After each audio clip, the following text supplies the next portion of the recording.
Hello and welcome to another episode of Hillhead Hockey Club's Lockdown Lowdown.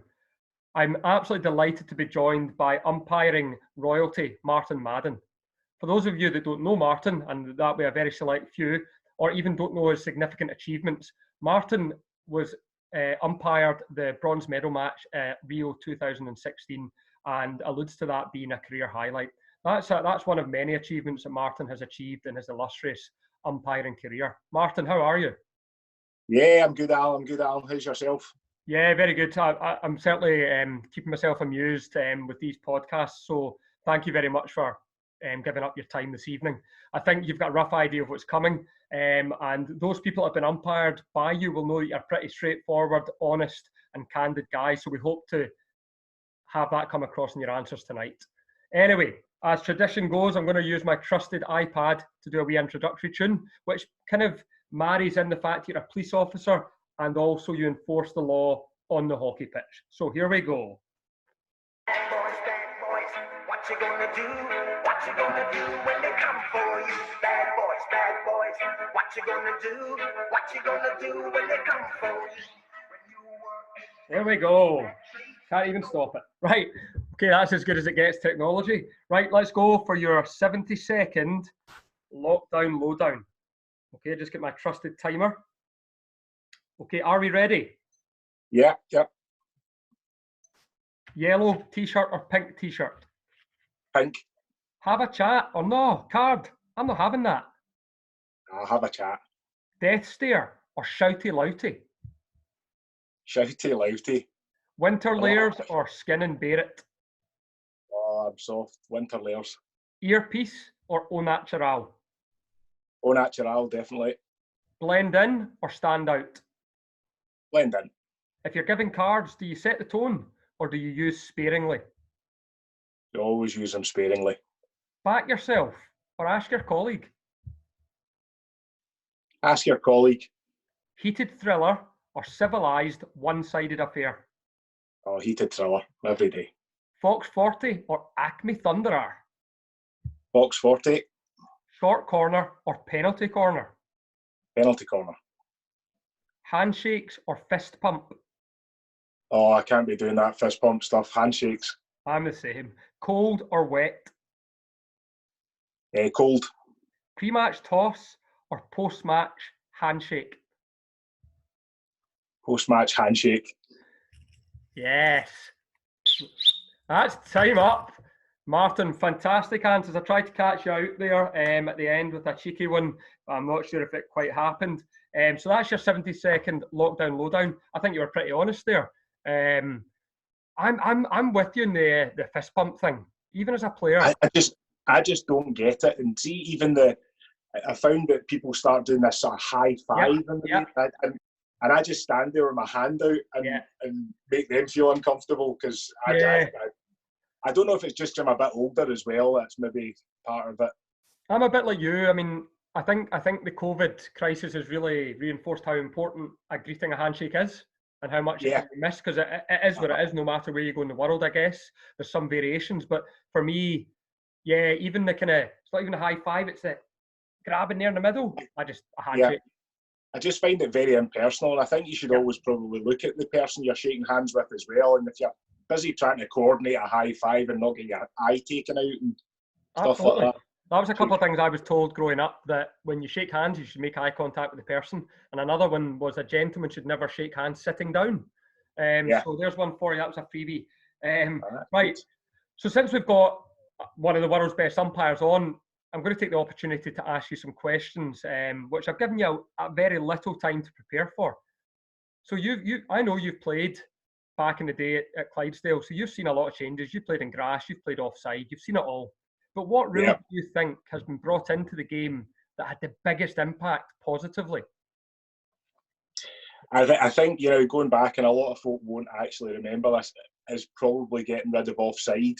I mean, the self-pass has been absolutely brilliant. It's made the game so quick. It's provided so many challenges for umpires, players, coaches alike. But see the fact that the getting rid of offside that opened up the pitch. And I remember when offside went away and people were actually saying, how do we play this? Because suddenly they've got another quarter of a pitch and it's changed the game, and it's made the game quicker, and it's stretched the game. And I think, for an overall rule, it's made a massive difference. But of course, most folk won't actually get that because they've never not played. Do you know? I mean, I may have just about seen it. I've got pictures of Hillhead versus Western, and there's literally 2 lines of people. It's so negative. But how did they officiate it? Was it still just 2 umpires? Yeah. I mean, it was. I think it was about 2 or 3 years I umpired with it. But it was one of these ones. It was the last thing you ever looked for was offside, and it was always the best excuse if you thought something not right was going on, but you hadn't quite seen it. You always got umpires that were like, there was an offside on the far side. Yeah, like that. Absolutely brilliant get out. Yeah. I think as an offshoot to that, you mentioned the self-pass rule, which I think the current generation would say, yeah, that's been a game changer. Do you find, I mean, I've been a player that has kind of scarred my hockey playing days by arguing too much with umpires. There's no doubt in that. But I did feel that the self-pass rule meant that you didn't have time to stand and argue. Did you see a difference in that? Yeah, it was the self-pass rule in terms of what went on in Scotland kind of made sort of National League hockey more like international hockey was at the time, where there wasn't self-pass, if that makes sense. So yes. International hockey was so quick that it was a stop and it would be a pass, and folk didn't have time to kind of argue. And the self-pass brought National League hockey to a bit more like your top international stuff. Yeah, absolutely. So it's the hockey is good because it's tinkering with rules and changing rules to the benefit of the game or the spectacle. Look at how many rules have changed in hockey in the last 20 years compared to how many rules in football have changed. Absolutely none. Well, that's interesting you say that, Mark, because you mentioned offside, and I find football, I struggle to watch it nowadays because I find teams go out not to lose. And it's very easy to park a bus in football because if it hits your body in hockey, penalty corner or whatever. Whereas in football, you just get in the way. It's not skillful. So I always wondered, I think there's potential in football to get rid of offside, but only have offside in the penalty box. And that would allow really good wing play, height, but it would stop people poaching. So but they're just not willing to change. No, but someone I spoke to years ago had said that the reason that football won't change is the offside is because a lot of it's to do with money and selling papers and stuff like that, because it gives them something extra to talk about. So whether it's true or not, I don't know, but it certainly made a wee bit of sense. I know there was also chat within the last couple of years that they were going to try and introduce I think a 15-minute suspension in football for a yellow card. And I was like, hallelujah. I mean, guys taking off their shirts, getting needless yellow cards, but again, nothing's happened. I think they introduced a black card in some countries, which was purely for official abuse. Yeah. It wasn't for a technical foul. It wasn't for time wasting. It was for abusing an official. And I think they maybe carried, like, you got 3 black cards during a season, you were suspended compared to 6 for yellows. Yeah. I thought it was another very good idea to get the respect for the officials. But that's not something you really suffer with because your reputation, players tend to be a wee bit wary of you. So that's a good thing. The last question, which I'm linking to your career as a police officer, is of all the equipment that modern police officers wear, could you think of a piece of equipment which you would like to have on you when umpiring, and why? Without implicating yourself too much. I don't know. I mean, in terms of I know a lot of folks say that, policing and refereeing or umpiring hockey, it's similar types of thing. They're very, very different. But, see, the best thing that I think I've got in my police career and in hockey is having respect for other people and you being able to use your mouth and talk to people on their level and speak to them the way you want to be spoken to. Yeah. But that's not nearly controversial enough an answer. So I'm going to go with a baton, because it would just be nice just a wee tap on the way past every so often. I think, thanks for your honesty. I mean, yes, I think you're right though. The best resource as a teacher, myself, and as an umpire and a police officer is your voice.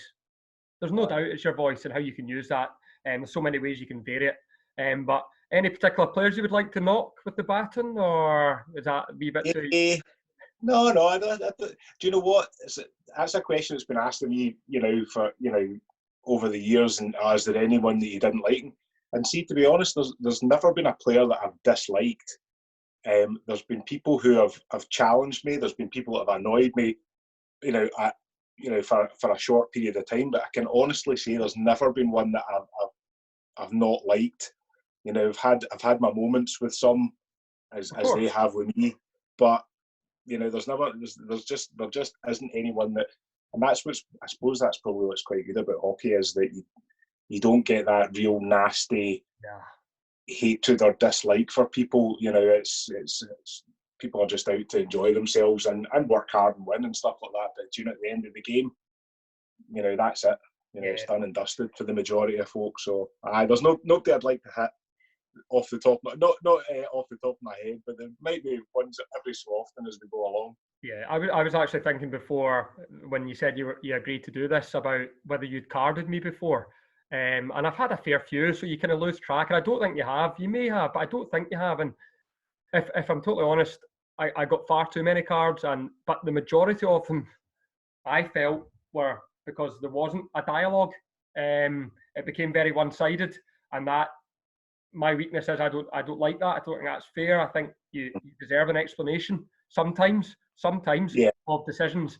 I'm certainly not vindicating myself of a poor disciplinary record, but I reckon 90% of my cards were by what I would term umpires that weren't quite at the level. And I'm looking at you and Fraser and umpires that are international level. They tend to be able to mediate a lot better with their voices and realise that we're actually just frustrated or we're tired and just go away. So I would say credit to you for that, and that's something I would certainly encourage, and I know that's something you hold very firmly at the top of your game. So a really good quality. Anyway, I've talked far too much, Martin. Thanks for taking the time to no problem at all. Your insight. I hope lockdown is kind to you. It's been a pretty difficult time for everyone. And I certainly can't wait to see you again on the pitch, even if you have a bad game. But listen, that doesn't happen very often.